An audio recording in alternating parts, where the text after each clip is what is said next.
First step is to get the back of the bike up on a rear stand so that we can break the chain.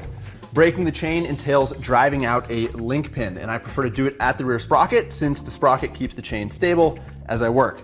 You might have heard people recommend grinding a pin head off, and you can certainly do that either with an automotive grinder or even a Dremel tool, and that's going to make driving that pin out easier, and it might even be necessary if you're working with a light duty tool.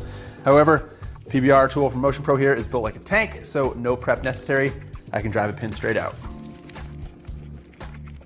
Lift the chain off the sprocket, but don't pull it off the bike yet because we're going to use it to help us get the front sprocket off.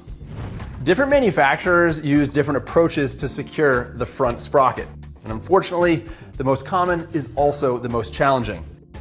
It's a huge nut that's torqued to 1,000,000 pound-feet, and when you try and loosen that thing, the engine is going to want to turn. Pressing the rear brake or jamming something between the swing arm and tire while the chain is still on are common approaches for keeping the sprocket from rotating. But none of them are as simple and foolproof as looping the chain around the axle.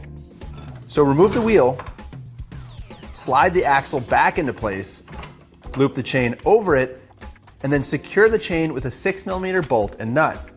If there's a retaining plate on the front nut, use a chisel and hammer to flatten it.